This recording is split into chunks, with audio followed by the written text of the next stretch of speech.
शीतल आणि नीरज हनीमूनहून परत आले होते. संध्याकाळी ते घरी पोहोचले तेव्हा सासूबाईंनी चहा नाश्ता तयार केला होता. शीतल खूप थकलेली दिसत होती, पण तरीही चहा नाश्ता झाल्यावर रात्रीच्या जेवणाच्या तयारीसाठी ती स्वयंपाकघरात पोहोचली. तिची सासू तिला पाहताच म्हणाली, "सुनबाई, पुरे झालं, इकडे तिकडे हिंडतेस. आता तू तुझी जबाबदारी घे. आजपासून तू स्वयंपाकघर सांभाळ.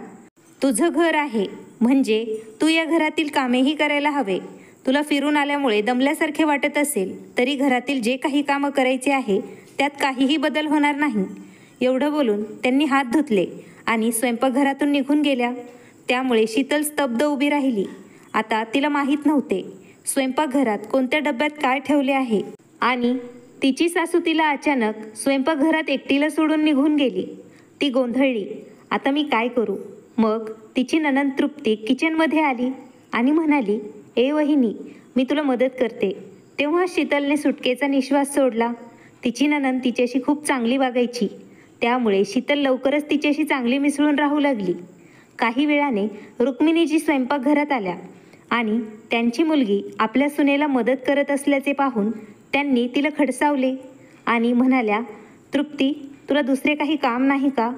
का तू इथे स्वयंपाक करायला आली होतीस? किचनमध्ये खूप गरम होत आहे. जा, तू तुझ्या खोलीत जाऊन अभ्यास कर, नाहीतर तुझ्या मार्क्सवरती याचा परिणाम होईल.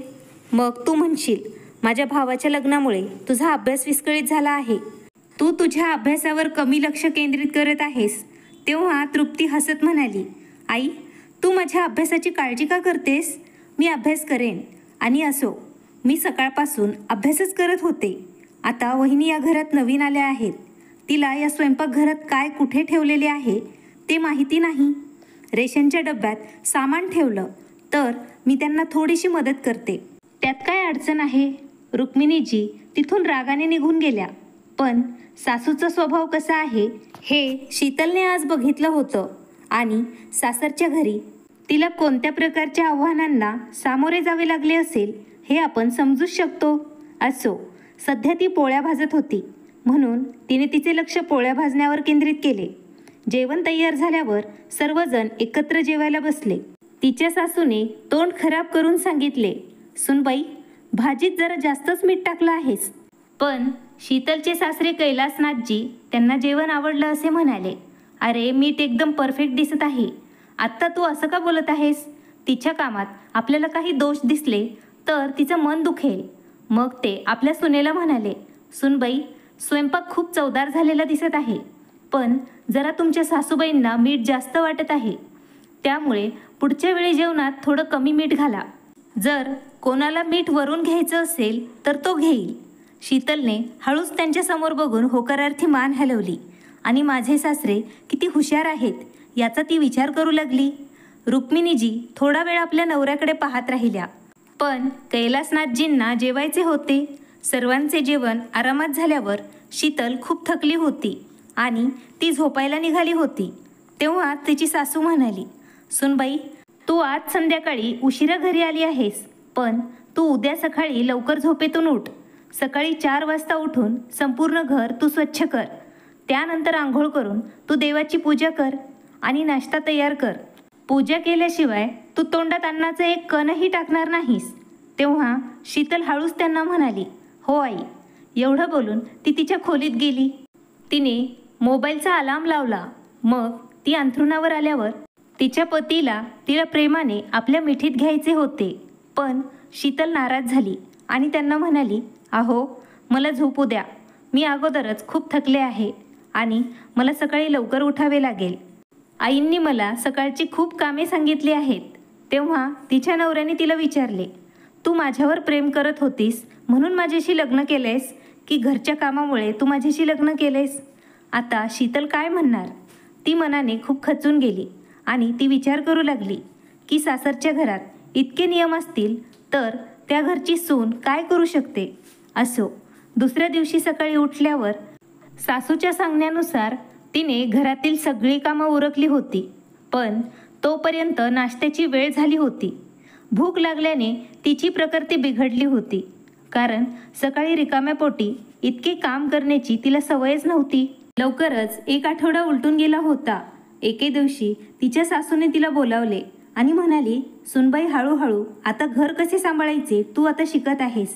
आता लवकरच खुशखबर सांगायची तयारी कर. आज मात्र तिला गप्प बसणे शक्य झाले नाही. ती म्हणाली, आई या घरात मला वेळेवर जेवायलाही मिळत नाही. जर मी गरोदर राहिले तर माझी अडचण या घरात कोणालाच समजणार नाही.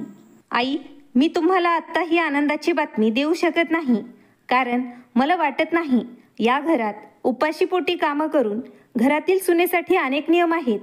ते नियम पाळले नाही तर फार अनर्थ होईल. यापुढे काही बोलण्याअगोदर तिची प्रकृती बिघडली होती, कारण तिला सकाळी खूप कामं करावे लागले होते. रिकाम्या पोटी तिला कामं करण्याची सवयच नव्हती.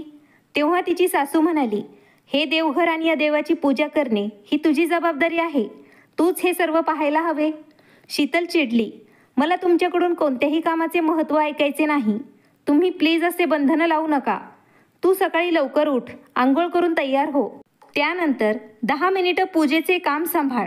तेव्हाच मी पटकन नाश्ता तयार करून खाऊ शकेल ना. तिची सासू रागाने म्हणाली, तुला फक्त खाण्यातच रस दिसत आहे. हे चांगल्या घरातील सुनेचे लक्षण आहेत का? सकाळी लवकर उठल्यावर फक्त मी कधी जेवण करेल हेच तुझ्या मनात असते. तेव्हा शीतल म्हणाली, ठीक आहे आई, तुम्हाला पूजा करायची नसेल तर तुम्ही एक काम करा, स्वीपिंग आणि मॉपिंगसाठी मोलकरीण ठेवूया. आपले घर इतके मोठे आहे, फक्त झाडून काढणे आणि फरशी पुसण्यातच किती वेळ निघून जातो. झाडू आणि मोप मोलकरीण करत जाईल.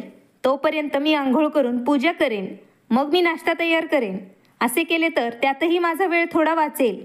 तेव्हा शीतलची सासू रागाने बोलू लागली की तुला फक्त विनाकारण मोलकरणीवर पैसे खर्च करायचे आहेत. तेव्हा शीतलचे सासरे कैलासनाथजी स्वयंपाकघरात आले आणि विचारू लागले, काय झालं? सकाळी सकाळी सून आणि सासूचं काय चालू आहे सांगताय का? तेव्हा शीतलची सासू म्हणू लागली, हे बघा, सुनबाई आली आहे घरात. ती म्हणते की एक मोलकरीण घरात कामासाठी येईल.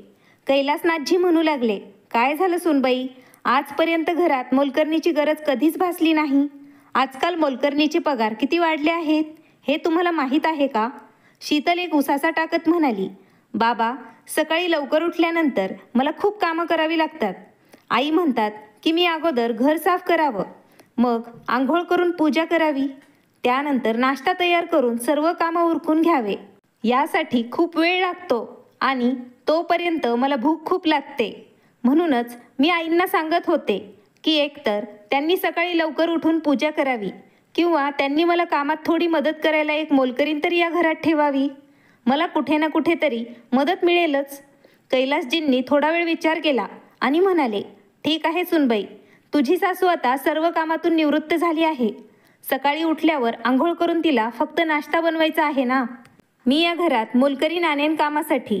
हे ऐकून रुक्मिणीजी म्हणू लागल्या, अहो, तुमचंही मन तुमच्या सुनेसारखंच भरकटलंय असं वाटतंय. मोलकरीण ठेवायची काय गरज आहे? झाडू मारणं आणि फरशी पुसण्याचे काम फक्त अर्ध्या तासाचं आहे. कैलासनाथजींनी तिला समजावले आणि म्हणाले, मग आपली सून उपाशी का राहिली? मी पण विचार करत आहे, नाश्ता करायला किती वेळ लागतो. एकतर तू तुझे नियम शिथिल कर, नाहीतर घरात मोलकरणीला येऊ दे. तू आता काहीच करणार नाहीस, कारण तू आयुष्यात खूप कामं केले आहेस ना. असो, मला पेन्शन मिळेल. मी माझ्या पेन्शनमधून मोलकरणीला पगार देईन. आता रुक्मिणीजी काळजीत पडली आणि ती विचार करू लागली की मोलकरीण आली तर अर्ध्या तासासाठी तिला किती पैसे द्यावे लागतील. वर तिचे लाड पुरवा. मग त्यांनी काहीतरी विचार केला आणि म्हणाल्या, ठीक आहे सुनबाई, मी देवपूजा करते. तेवढ्या वेळात तुला नाश्ता बनवायला पण वेळ मिळेल. सुनबाई, आता ठीक आहेस ना? शीतल हळूच हसत म्हणाली, हो आई. मग कैलासनाथजी त्यांच्या सुनेला म्हणाले, ऐका सुनबाई, रात्री काही ड्रायफ्रुट्स भिजवून ठेवा. सकाळी लवकर उठून दात घासा. त्यानंतर रिकाम्या पोटी काही ड्रायफ्रुट्स खा. त्यामुळे तुम्हाला काम करण्याची ऊर्जा मिळेल. तेव्हा शीतल हळूच म्हणाली, काही हरकत नाही बाबा. आईची इच्छा असेल तर सकाळी लवकर साफसफाई केली तर चांगली गोष्ट आहे. मलाही काही अडचण नाही. मला जेवायला थोडा उशीर होत होता, म्हणून मी आईंना पूजा करायला सांगितली होती. आता त्या पूजा करतील, त्यामुळे मला घरची कामे उरकणे सोपे जाईल. कैलासनाथजी हसत म्हणाले, ठीक आहे सुनबाई, काही अडचण असेल तर नक्कीच सांग. आम्ही आमच्या घरात एक सून आणली आहे, एक मुक्त गुलाम नाही, जी रात्रंदिवस घरातील कामात मग्न असेल आणि आम्ही तिच्या समस्यांचा विचारच करणार नाही. शीतलनी होकारार्थी मान हलवली. आज हे सासरचे प्रेम पाहून तिला समजले होते की तिने फक्त घरच्या कामात रात्रंदिवस व्यस्त राहावे आणि घरातील लोकांनी तिच्या समस्यांचा विचार करू नये. हे खूप चुकीचं घडत होतं. मित्रांनो, तुम्हाला आजची कथा आवडली असेल तर लाईक, शेअर आणि सबस्क्राईब करायला विसरू नका. धन्यवाद. आभारी आहोत.